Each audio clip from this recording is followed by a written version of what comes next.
Bom, aí vai um bônus para vocês, que é exatamente a soma dos ângulos internos dos quadriláteros. Qualquer quadrilátero na geometria plana que a gente estuda, sempre vai possuir soma de 360 graus de todos os seus ângulos internos. Como assim? Eu vou fazer um quadrilátero qualquer aqui e vou marcar os ângulos dele, certo? O que são os ângulos internos? São exatamente as aberturas internas dele. Ou seja, esse é um ângulo, eu vou chamar esse ângulo de A. Esse é um ângulo também, é uma abertura, eu vou chamar de B. Esse eu vou chamar de C. E esse eu vou chamar de D. Certo? Então, a soma dos ângulos internos de qualquer quadrilátero na geometria plana sempre vai ser 360 graus. A mais B mais C mais D é 360 graus.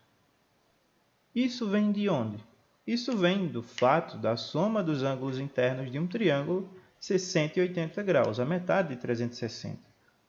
Como você sabe, a gente sempre pode dividir um quadrilátero em dois triângulos. Basta você fazer uma das diagonais dele, ou essa ou essa. Como a soma dos ângulos internos, ou seja, das aberturas de um triângulo é 180, se eu tenho dois triângulos, então eu somo o dobro dessas medidas. Eu vou ter o dobro dessas medidas. Então, a soma dos ângulos internos de um quadrilátero vai ser sempre 360 na geometria plana. Certo? Quando você tiver, por exemplo, alguns dos quadriláteros notáveis, o que é um quadrilátero notável? É aqueles que possuem um nome por ter características próprias, por exemplo, o paralelogramo. Quais são as características de um paralelogramo? Os seus lados opostos são paralelos e, além do mais, eles possuem mesma medida. Então, vamos fazer aqui.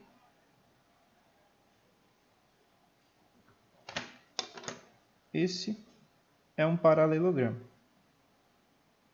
Esses dois lados são paralelos, têm a mesma inclinação. E, por ser um paralelogramo, deixa eu colocar o nome dele aqui. Isso é o caso do paralelogramo. Isso não vale para todos os quadriláteros, mas vale para os paralelogramos. E esses dois lados têm a mesma inclinação. Então, o que acontece? Além disso, você tem o seguinte, esses lados têm a mesma medida. Então, esse lado tem a mesma medida desse e esse tem a mesma medida desse. Certo? Essa visão é como se você estivesse olhando uma quadra de futsal da arquibancada. Você tem mais ou menos essa visão quando você olha para ela. Ou assim, uma visão como se ele tivesse achatado. Certo? Mas, enfim. Tendo isso em mente, a gente tem outra característica do paralelogramo, que é os ângulos opostos, essas aberturas opostas, são congruentes, ou seja, elas têm a mesma medida também. Esse ângulo tem a mesma medida desse e esse tem a mesma medida desse. Certo? Esses ângulos possuindo essas medidas iguais vai facilitar muito. Porque, por exemplo, se por acaso você conhece a medida de um desses, você conhece esse outro. E sabendo essas duas medidas aqui, você consegue descobrir as outras duas. Por quê? Porque você sabe que a soma tem que dar 360. Se aqui, por exemplo, fosse 60 graus, você saberia que aqui também seria 60. Então, os dois juntos dão 120. Como esses outros dois aqui são iguais, bastaria tirar 120 de 360. Ficaria 240, que dividindo para esses dois daria 120 para cada. Certo? Outro fato interessante é, se você conhece um ângulo de fora, por exemplo, você conhece um dos ângulos externos, que é um ângulo externo? É você continuar um dos lados assim. Poderia continuar esse lado para cá, ou esse lado para nessa direção. Enfim, um ângulo externo é uma abertura que é formada entre o prolongamento de um lado e um dos outros lados. Então, digamos, esse ângulo aqui, ele é um ângulo externo. Ele é um ângulo que está fora dessa figura, desse paralelogramo.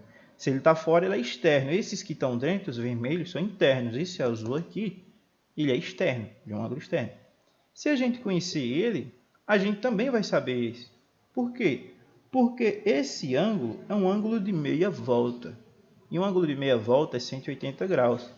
Se por acaso aqui for 100 graus, esse ângulo de fora, então você sabe que esse aqui mede 80. Logo, você vai descobrir que esse mede 80, soma eles dois, tira de 360, divide por 2, e você vai ter o valor desses outros dois aqui, certo? Se aqui for 150 graus, você sabe que aqui vai ser 30, porque a soma tem que dar 180. Afinal de contas, você tem um ângulo raso aqui. Então, para os paralelogramos, você sempre vai ter isso aí, certo? Essas propriedades vão sempre valer. Vale para todo quadrilátero? Não, nem todo quadrilátero vai ser um paralelogramo. Mas todos os que se encaixarem em paralelogramo vão. Por exemplo, todo retângulo é paralelogramo, todo quadrado é retângulo, que é paralelogramo. Então, esses vão sim se encaixar. O losango é paralelogramo? Sim, porque todos os seus lados são paralelos, seus lados opostos são paralelos, ele também é paralelogramo. Então ele vai apresentar essas também. Quem não vai apresentar essas características? Um trapézio. Por quê? Porque o trapézio ele não é um paralelogramo, logo ele perde essas características. Bem, essa foi uma aula bônus para que vocês possam resolver a questão de número 1 da atividade que foi enviada para vocês. Eu espero a devolutiva dessas atividades e até a próxima.